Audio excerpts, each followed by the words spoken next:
to give you an idea of the accuracy of a GPS watch or a Garmin or any of them, they are 8 meters per kilometer over virtually every time. Cape Town Marathon, you would want that to be measured by an A grade, because it is a gold label event, or was, and is now going for a major.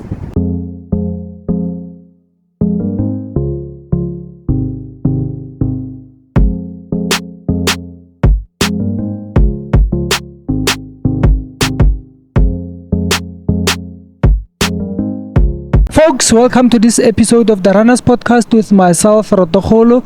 If you're new to our channel, welcome. If you are a returning subscriber, thank you for supporting our channel. And today we are talking to a giant in athletics. His name is Norrie Williamson, and he will be unpacking his running story or his involvement in athletics, as well as unpacking tons of knowledge that he has acquired over time in athletics locally and abroad.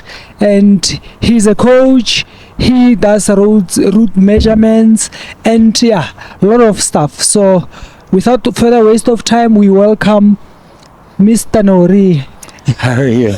Good, and you? Good morning. It's not quite as bright as it was yesterday. I think otherwise I'm going to look like a bandit. Yeah. So please give us, tell us about yourself first. I came to South Africa in 1981. February, and I was a rugby player up until then. Running was definitely not I played front row, so I was quite big, 85 kgs. And when I came across, to be honest, I saw the standard of refereeing in rugby, and I was worried about my neck because I used to be a hooker and I hooked with my head. So I started running, ran my first marathon March, and ran my first Comrades in May. So immediately, let me tell you, you need 1,000 kilometers to run Comrades. Absolute myth. Absolute myth. In May, I ran my first Comrades. It was an up run, and I ran a 7:09. Only starting running and training, motivated by an article I read on the plane coming across, and by people in the office. I'd been brought across to do engineering, project engineer for the Playhouse in Durban. So I got into running, loved it. I started getting more and more involved in ultras. I was never fast. In fact, in my class, I was the slowest person in my class back at school days. Yeah. So I thought, let me see how far I can go. And by 82, I was running 100 miles. 14 hours, and 83 we did something called the Star Mazda 1,000 kilometers, 10 days, 100 kilometers a day. Wow. Starting in Joburg and going backwards and forwards to Pretoria. And there were a number of guys that I met there, the Archer brothers, legends in ultra running. Kenny Craig, who was with my club, or I was with his club really, because he was a founder, 1960. But Kenny Craig, who was the first person to do 40 consecutive Comrades, and has just celebrated, I think, his 85th birthday, 88th birthday. Anyway, Kenny and Dave Park, so the three of us, and I also met Pubi Naidu for the first time there. Great ultra runners, and that started me getting involved there. So you started as far back as in the 80s? 81 to be precise. And how has the journey been in terms of your running achievements and so forth? Look, I did quite well in ultras. I obviously wasn't a South African citizen, so I wasn't recognized by the group there. And there, in those days there was quite a resistance to people who came in from outside. to South Africa, and obviously we were isolated, so they were very limited on what we could do. But triathlon started, and I became involved in triathlon from Were you very the founder of triathlon in South well, Africa? you know, there were a number of founders, but I was the founding president of triathlon in 1984, and that came as a result of firstly a selection process for an event called the London to Paris, and that involved a team of 4. And the 2 main triathlons in those years were the Leppen Ironman in February, always on my birthday weekend, and the Durban Ultra. Now, the Leppen Ironman was canoeing, cycling, running up at altitude, and then the Durban Ultra was the swim. And the first swim in the Durban Ultra in 1983 was 5 kilometers in the ocean. In the ocean. And I must tell you, I was seasick and I was very late in getting out. I was probably one of the last in getting out. If that had been longer, 200 meters longer, I'm not sure I would have got out. I was really whacked. Took 20 minutes to do the transition, and eventually finished in the top 10. With my running and cycling. A chap called Marvy Sheehan and myself were the only 2 to get close to 3 hours for the marathon. Anyway, 84, Dave McCartney and myself won. Philip Coombe made top 10, Mike Hogg made top 10, and that was the selected team for London to Paris. And our seconds, the people supporting us, apart from the Leppen, the sponsors, was Professor Tim Noakes I know Tim and Noakes. Bruce Fordyce. So they were coming nice. along to help us. And we won that. And furthermore, despite my horrendous swimming, we won the channel. We beat the British long distance swimming team. We beat a team from Britain that had 2 Olympic swimmers in it. And because of the isolation, that made front page on virtually every newspaper in South Africa in June 1984. So quite astounding. That's how we became a federation. That started the federation. Which federation? The South African Triathlon Federation, Triathlon, which has now become Triathlon South Africa. Through and Dave McCartney and I went to Hawaii, and I became the fastest South African finisher in Hawaii in 84, and 7th in the age group 30 to 34, which of course is the most competitive age group to be held. So from there, 84, time rolled on, carried on doing the ultras and so on. I became, in 84, was also the foundation of the International Ultra Running Association, and I was involved in that. Again, you couldn't be recognized because of isolation, so I worked with people like Andy Milroy, Malcolm Campbell, Jean-Francois de La Salle, in putting together the rule book, the constitution, etc. for International Association of Ultra Running. Oh, nice, So then in 92, South Africa was allowed back in. The ban was lifted. The ban was lifted. It was lifted on the 29th of May 1992, right, which was 2 days before Comrades. I think that's how you can recall it, Right, but Comrades obviously couldn't have officials in because people never knew that was going to happen. It was lifted because of the Olympics in Barcelona, where Alana and everyone came back in. Alana got the silver medal in the 10,000 meters. Anyway, there was one weekend, around about 29th of October 1992, and South Africa had David Sebi in the Berlin and a few other runners, and he won that. There were a number, I think about 7 South Africans in a race in Netherlands, and I was in the Spartathlon on the same weekend and the came 246 gruesome Spartathlon. About 246 kilometers, yeah. And in And how those did you days, fare? about 33% of the field Yeah. finished. That was all. Yeah. And I ended up sixth, and Britain saw that, and they said, please, we want you to run for us. They invited me to run for them. So I got my British colours, and I got my Scottish colours, 94, going to the Commonwealth 100 kilometre. Oh, yeah. And then in triathlon in 2000, I went back and did an Ironman in Cape Town.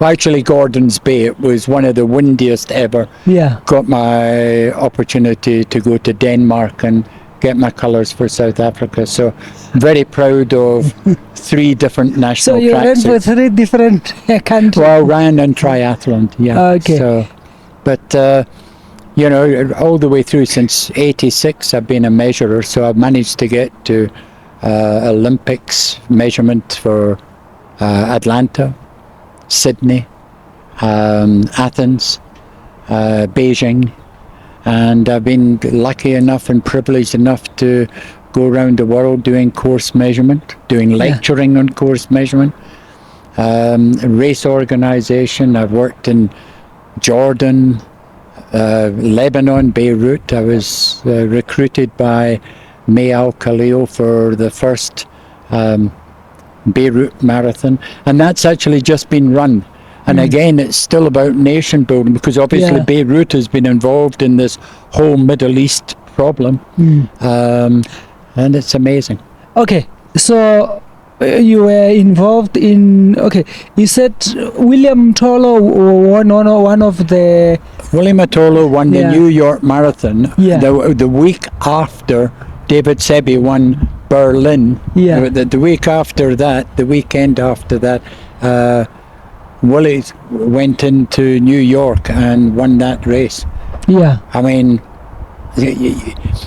back in the 80s, I actually wrote for Athletics Weekly in an article called Black Man's Burden.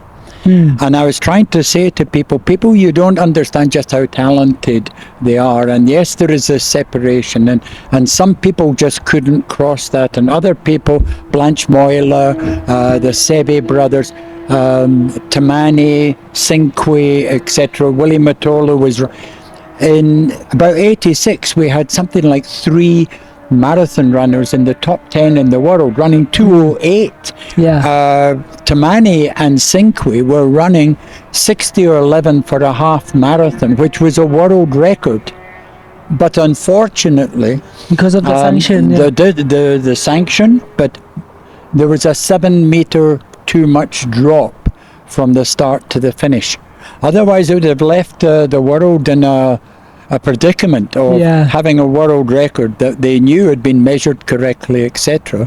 Yeah, just before we get to road measurement career, so how many, in terms of running in South Africa, how much were you involved in the administration and road running in South Africa? I've been involved with administration, I guess, since about 84, 85, in various formats, and technical definitely from the same era all the way through. I was a cross country. In those days you had separate technical officials. So your road technical, cross country technical. I was a qualified coach, since the mid 80s, and a measurer. Peter Walsh introduced me to measurement in 1986, and then I got adopted by a great chap called Peter Regal in America, who headed up the American measurement, and he mentored me through. And in 94, when we got back, or in fact 93 when we were officially back, I got an invite to go to Santa Barbara to be part of the presentation in Santa Barbara of the USA Road and road running section. And at that event we also did the first evaluation of the championship timing system. I know the championship, go back as far as that. How far back? 1994. Oh, that long. I thought it's something that came around No, after no. like around 2010. Well, interestingly, the same Texas Instrument chip technology my brother had been using in Scotland since 1990 for vehicle bus priority, security, fuel management. So, I mean, my history into it goes quite far back. So, and then you are also a coach. Yeah, I've been a coach in UK. Well, how did your coaching start, and how far did you go? 1985, I started 85, 86, I started doing seminars on comrades and on how to train for ultra distance and so on. You know, because I mean, I was running 100 miles in 14, 13 hours, something, and so my experience at that helped people who were doing 11 hours in those days. It's a similar thing. You can't, you know, taking nutrition, for instance, it's no use a 10-hour runner looking at what the front guys are using, because nutrition is about how long you're out there. You know, so teaching people on that and sharing that and so on. And where did you train for your coaching? Through the athletics, but through a triathlon as well. And then obviously as time goes on, you build that up, and did the first coaching in 1995. The very first IAAF, as it was then, World Athletics now, course was held in Germiston. And I came out in the top 2 in the class for that, and I was earmarked for lecturing. But I then went overseas, 95, and I became the development officer in Scotland, working with Scottish Athletics, Edinburgh City Council, etc. So I was there for 3 years and then came back to South Africa. And what are some of your success stories in coaching? So I've done back markers through to people like Carol Mercer. Carol Mercer not only went to the 100Ks and got medals with Marieke Montgomery and so on, but also was the first comrades, South African comrades finisher.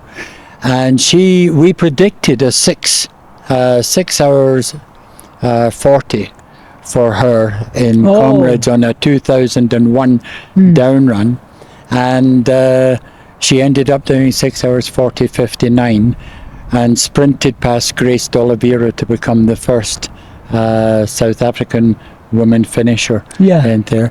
Marieke, the gold medals there.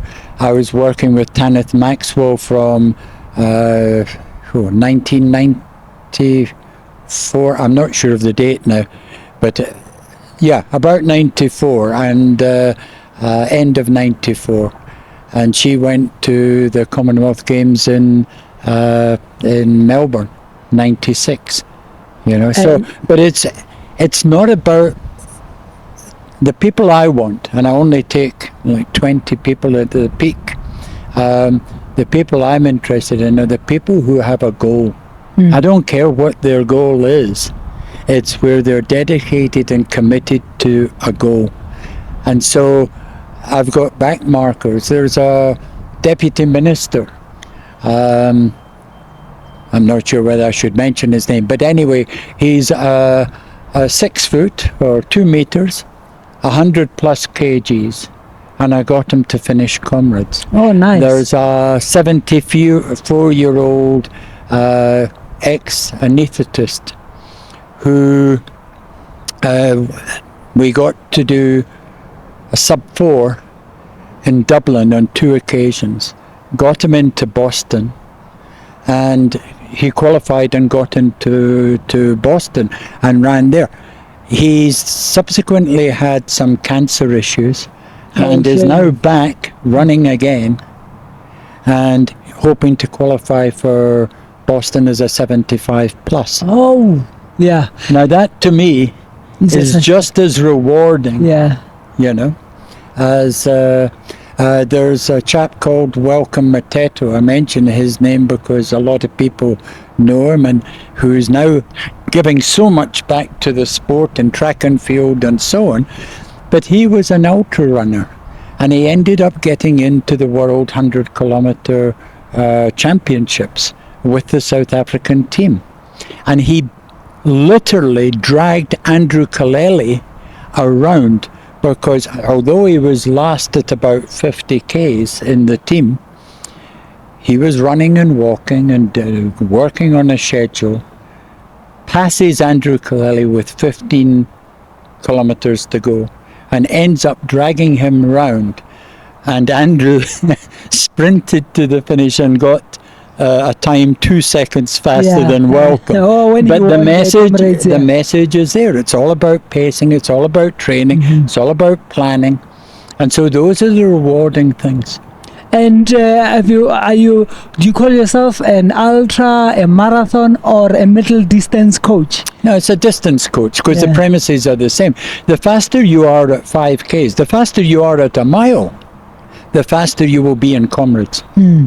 And you can use your mile time to predict accurately your comrades time, providing you're doing the correct training. Now that's going to be important in future, because our running has grown so big that now some of the major events need to use wave starts.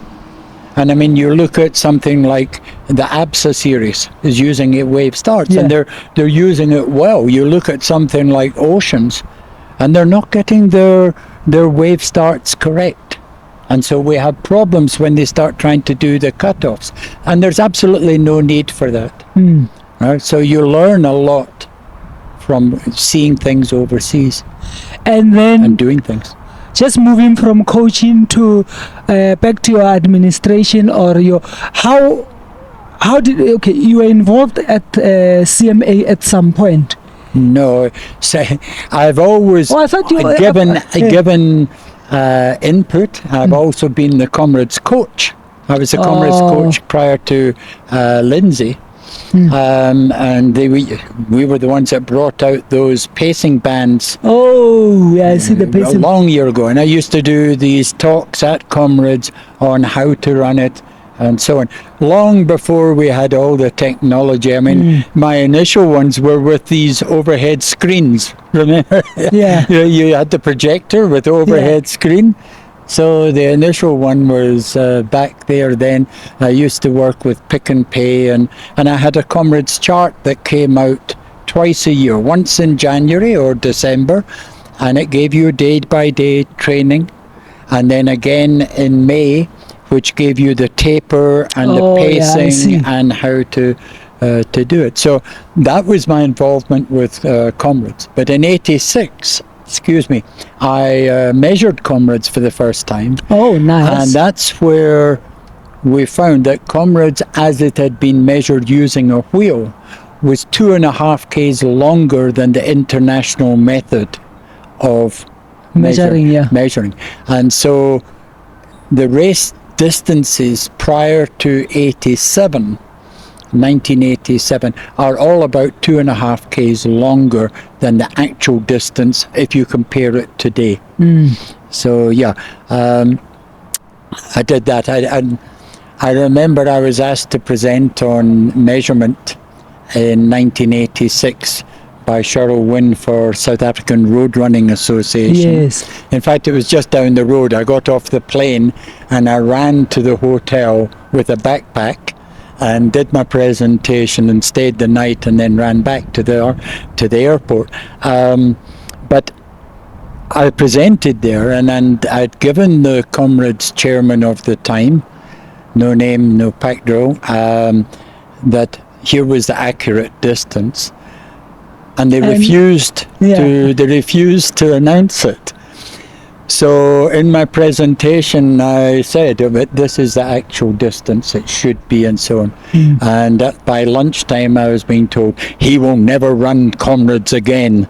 We will ban him. He can't do this, and so on and so forth. But it was the correct thing to do. And then let's jump to road measurement. How did you start with the road measurement? How did you get involved with road measurements? Where did you train? Are you self-taught, or how did it come about? And I literally was introduced to it by Peter Walsh, who was the editor of SA Runner magazine at the time, and he had been introduced through his international contacts for it. And then I started doing local measurements. Which year was it? About 86. Okay. 86 sticks in my mind with Peter, and I remember us sitting down one day outside Natal Command and actually doing physically working with it. And then, as I say, I got introduced to this guy Peter Rego, and he was encouraging me to get involved, and so it just grew from there. And by the late 80s in KwaZulu-Natal, we had something like 15-20 measurers. The trouble was we didn't have enough events. Yeah. Because to be a measurer is all about the practice of doing it. So if you have too many measurers, they will only end up doing their own club event. Yeah. And then they're not necessarily as accurate and committed and so on. Now we have a bigger problem because all the measurers are no longer so young. And so everywhere I go, I'm training up new. Yeah. So you started in 86, and for one to be a road measurer, what training do they need to get? Practice. Or You've got you can get a training. No, you do. You get. It's a 5 to 7 day course. I've just lectured in Nairobi this year. We had 25 there. I lectured in Bangkok last year, and we had again about 22 people. So we go there, we lecture them, but it's an awful lot. The basic principles are easy, but the techniques and the tricks of the trade and so on are hard. So not only have you got to be able to do the practical of cycling into traffic. You've got to be a bit daft to do this, because you're cycling head on into traffic, sometimes without much of a protection. Yeah. So you've got to be a good cyclist. You've got to know how a runner runs the shortest lines. You've got to understand algebra and sometimes a bit of trigonometry. Yeah, I was just going to say trigonometry there. Using computers or calculators. You've got to be able to write a report, draw up maps. So it's multi-skilled, and that is the problem. And it takes a long time. And what happens if you are knocked down on the wrong side of the road? Who's going to cover you? No one. So, and often you've got to be able to fly in, do this work, and fly back out again in a very short period of time, because no one's paying you to sit down. I see. So a course measurer will do the course, the actual training course, gets a participation certificate, then has to do maybe 4 or 5, depending how good they were at the course, 4 or 5 different courses, then apply to be a C grade. Now it might take you 1 year, or it might take you 6 years, or it might never become a B grade. Yes. And then from B grade to get to A grade is very limited, maybe too limited, given the growth of our sport in road running. Because, since Sebastian Coe became president, and they redid IAAF into World Athletics, they recognize the mass participation and the massive potential of road running as a way of funding other sports and development and youth and so on. And it's very exciting times we're in right now. Road running has just blossomed into an amazing sport, which underpins world athletics and the federations. Just another question there in terms of route measurement. So do you measure track and field? Do you measure, or only you measure road running? Road running. Yeah, obviously there is some carryover if people want it into triathlons, and there is the same principles being used for cross country. The principles are the same, but the accuracy is different. To give you an idea of the accuracy, if you're a measurer and I'm a measurer and we go and measure a 10-kilometer race, our differences cannot be more than 8 meters for that whole 10 kilometers. Oh, I see. Right? To give you an idea of the accuracy of a GPS watch or a Garmin or any of them, they are 8 meters per kilometer over virtually every time. And that's if you're a competitive runner taking the shortest. If you're not, like a guy like Eliud Kipchoge, he runs like literally on the mark. Well, there you are. I mean, if you go to his Monza, they decided how they wanted to run it. They painted the line, and then they measured on the line, so that it was accurate on the line. Right? And there's one in Vienna. Same sort of thing. They put it down, they worked out the radius, and then they said, right, where does he have to start to get 42.195 exactly? And every course has a 1 meter per kilometer safety factor in it. Oh, a meter. 1 meter per kilometer. Yeah, it's too tight because, I mean, if you look at a kilometer and a meter of like it's like a drop in the ocean. So it's a counter that's on a wheel. There are roughly 27 digits for one circuit. You're using a 27 inch wheel. So you're talking of a count, one click being about that. Sorry, I should do it that way so camera can see about that. And we will read to half a click. Shoo. But that's, you go along and you see glass on the road, so you have to go around it because you can't have a puncture. And are you, you're also an international road measurer? Yeah, I'm an A grade, which is, and I mean, there is a group of us of probably 6 or 8 of us now in the world that rewrote the manual. So the manual that is now on the World Athletics website has been edited by this small group, and we are also the lecturers. So yeah, we've been around for a long time. Too long in terms of where are the people coming through. So yeah, I'm one of the measurers in the world. So if he is the 8th of you in the world? No, there's probably about 50 A grades, but or 40 A grades. But there is a group that we got together and we look at the upgrading of people and so on and so forth, and we will tend to be lecturers for the upper level. And then locally in South Africa, how many? We have 2 A grades, 3 A grades in South Africa, and a couple of B grades.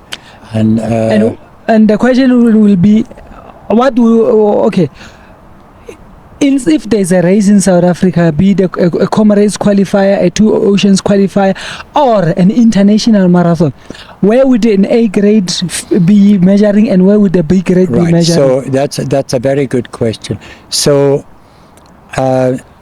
any normal race that is organized by a club can be measured by a local measurer, which is effectively, or a national measurer, which is effectively C grade.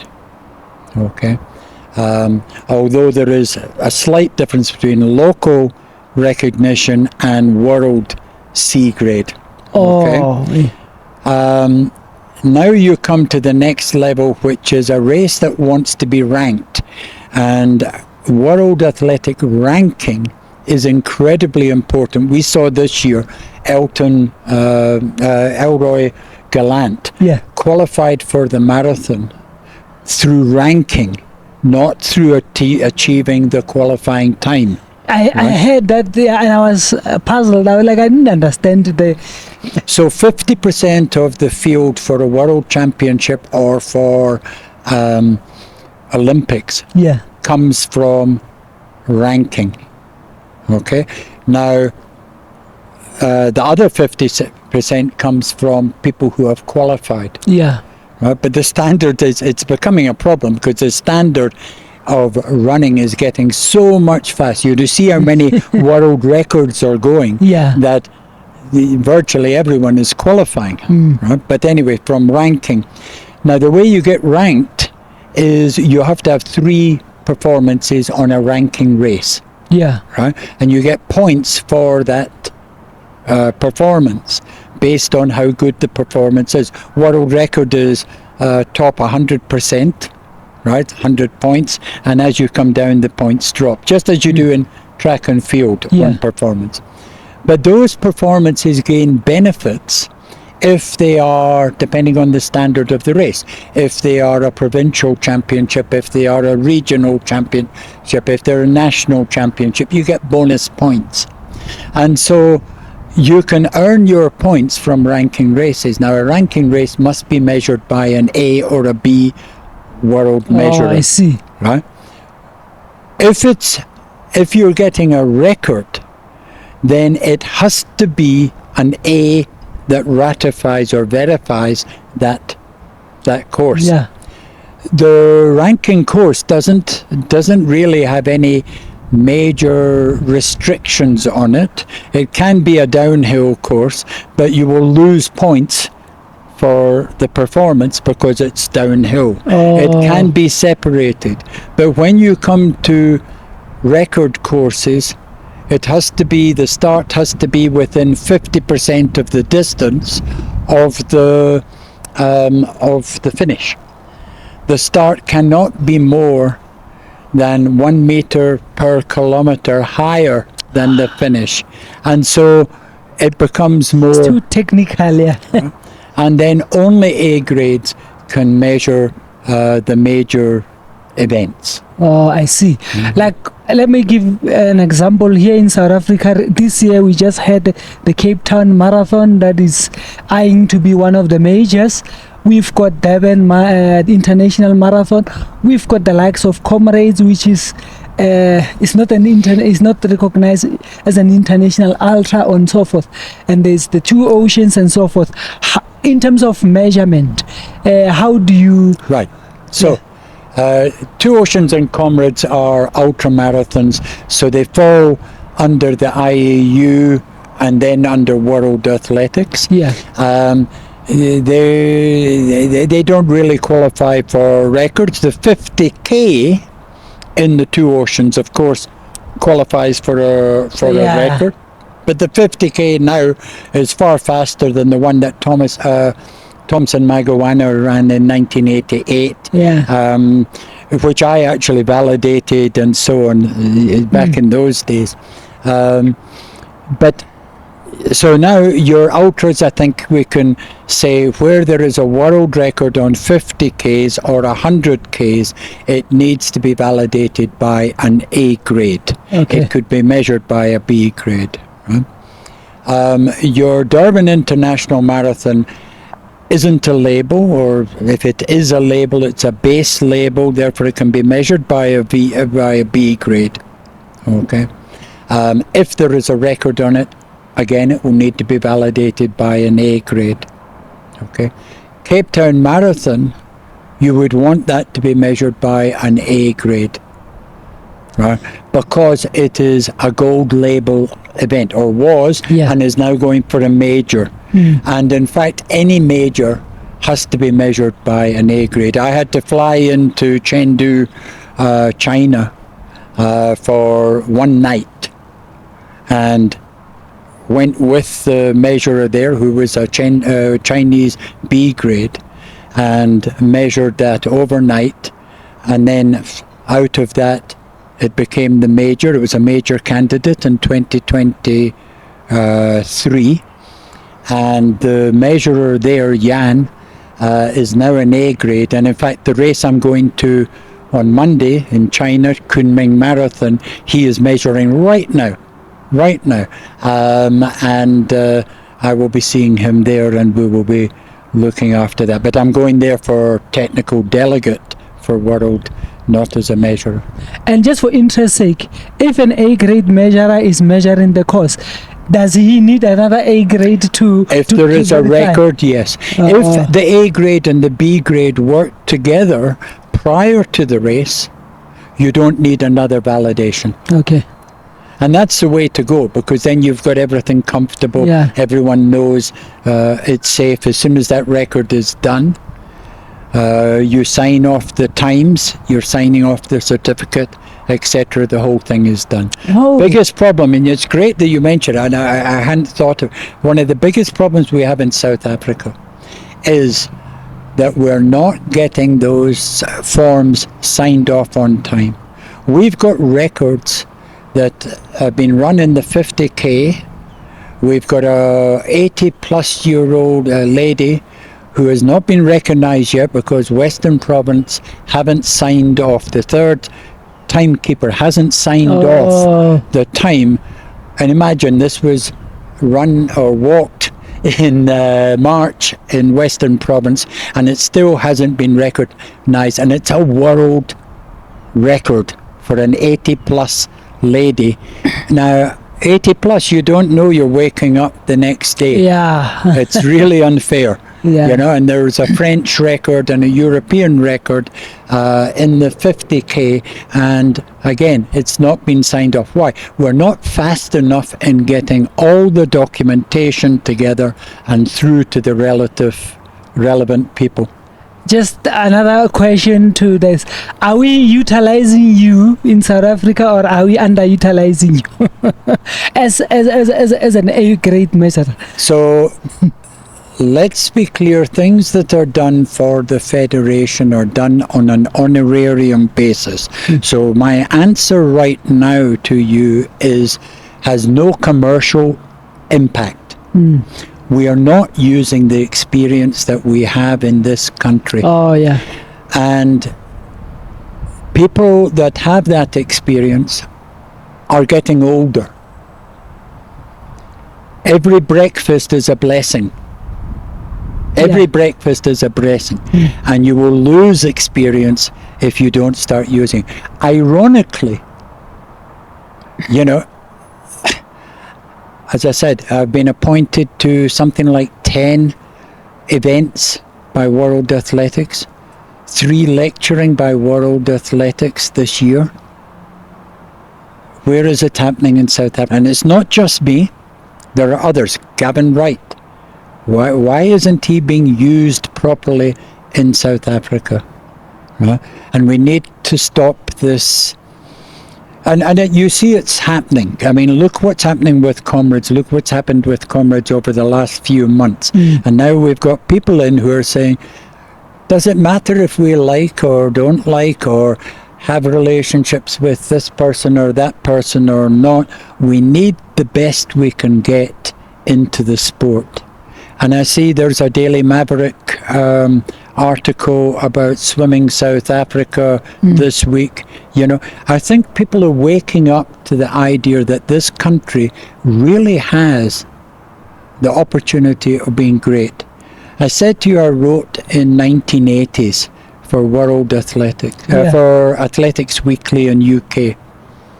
I'm telling you that in the 80s, we were the best road running organizers in the world. Oh, yeah. We were some of the best. London was only 1 year old, 2 years old, right?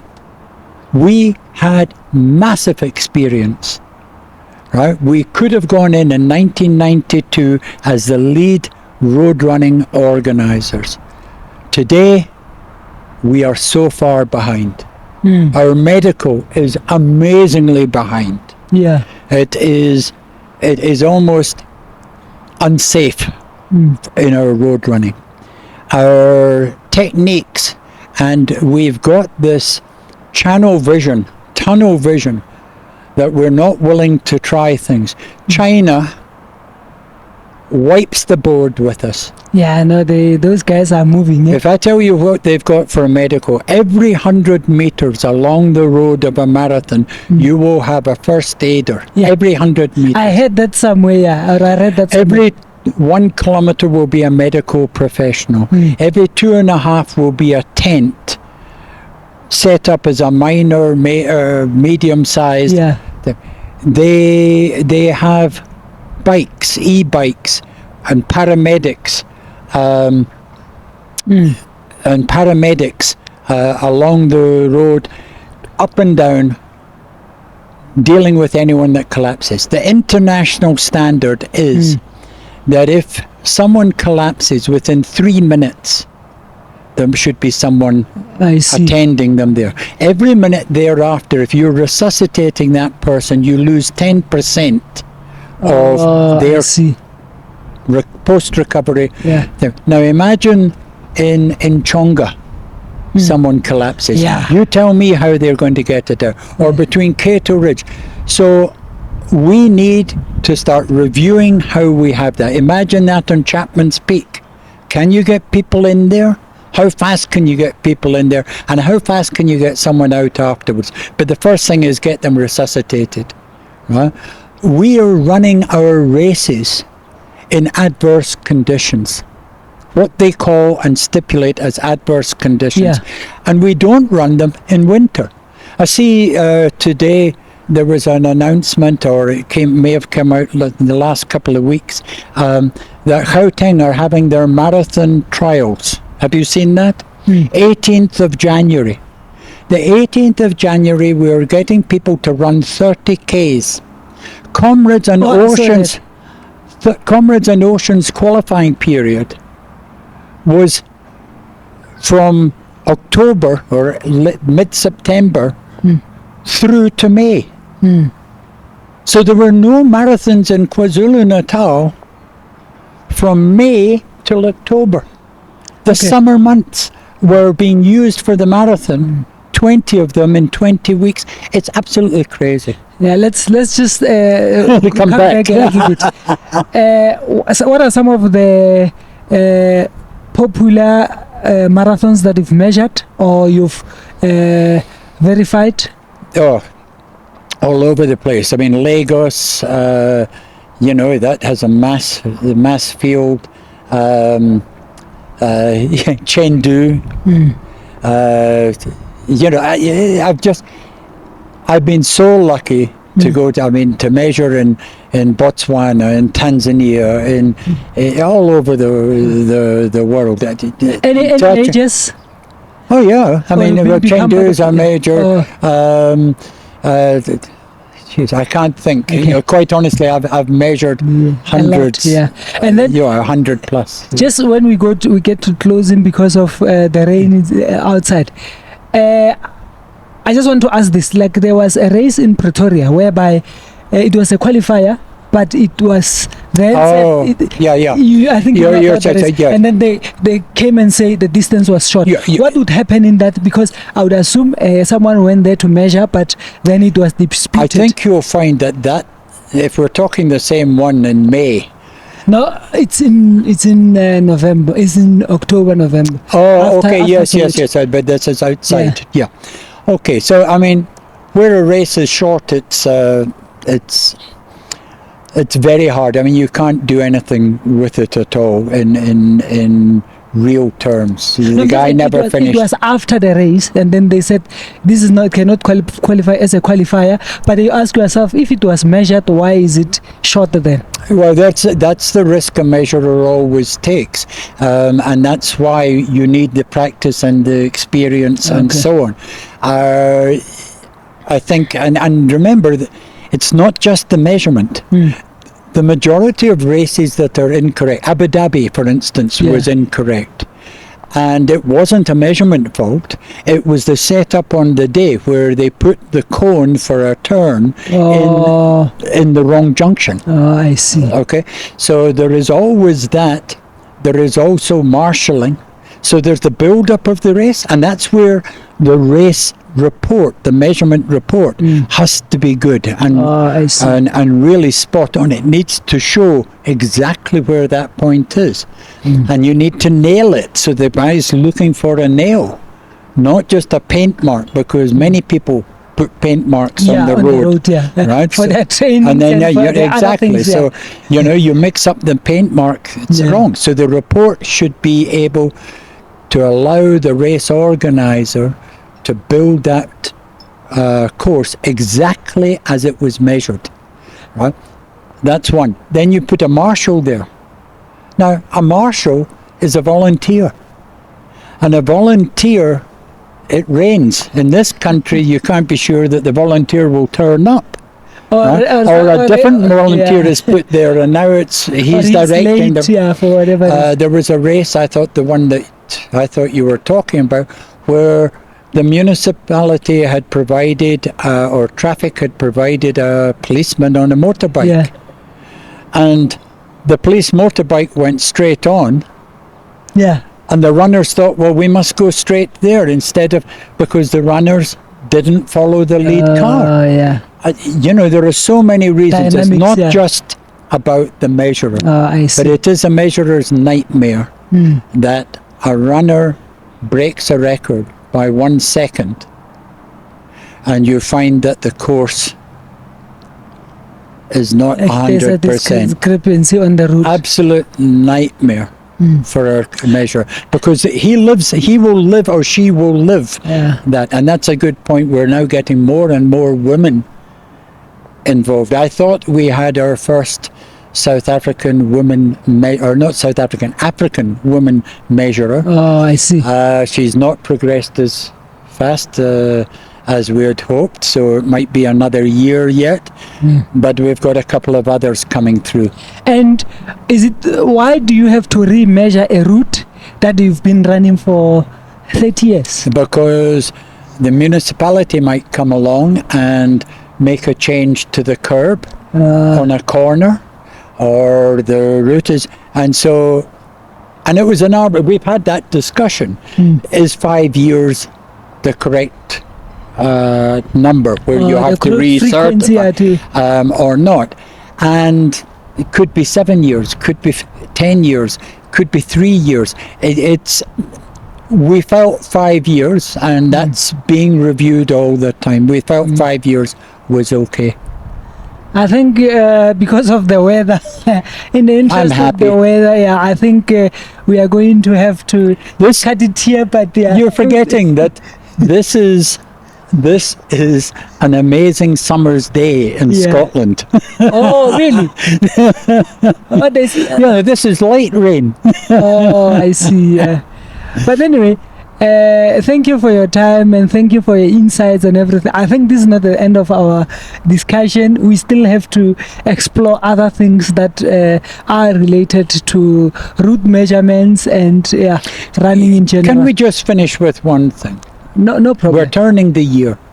And we've talked about comrades and the changes and how it has moved into a professional board. This is only step one. Right? This is only step one. What's interesting, everyone on that board came from the Comrades Collective, which was a group put together with about 500 people voting and so on and so forth. And each one of them went through a screening process, an integrity screening. And let me tell you that at World Athletics level, any appointment has to be screened for integrity, credibility, criminal records, etc. So this is something that needs to perhaps be expanded. Right? And taken into provincial and national elections next year, and they've moved into professionalism. Now, that has to now step down into the appointments for race organising, race advisory committee, governance committees, etc., where credible professional people are put in. That's what's missing in our sport. But there is still the amateur aspect. Willie's on there as an amateur. Brender is on there. The runners are coming in. So we're mixing the amateur ethics with the professionalism Oh. of business. I see. And if we carry that through in 2025 into this new year, our sport is going to take off. Imagine the credibility the sponsors have and the confidence the sponsors have with Comrades Board now, because they've all A, been screened, and B, they're professionals Yeah. in their business. There's a This mixture is the of talent, yeah. potential for Good things, yeah. for 2025 and for our sport. And we've got very good people within our sport. We've got committed volunteers. Unfortunately, there are always these few bad apples that need to be weeded out. Yeah. Let's hope 2025 is the year that changes our sport. Thank you, Mr. Norrie. Thank you. Let me do my parting shots and then we close. Because this rain is a party yeah. spoiler, but Skin is waterproof, my Yeah. friend. Skin is waterproof. but yeah, thank you. That brings to a close our conversation with Mr. Norrie Williamson.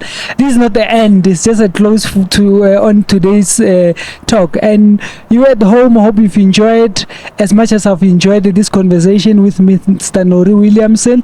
Like, subscribe, comment, and tell us what you want to get out of Mr. Norrie, and then we will see you in the next episode. We like what we do and do what we like. Sharp, sharp.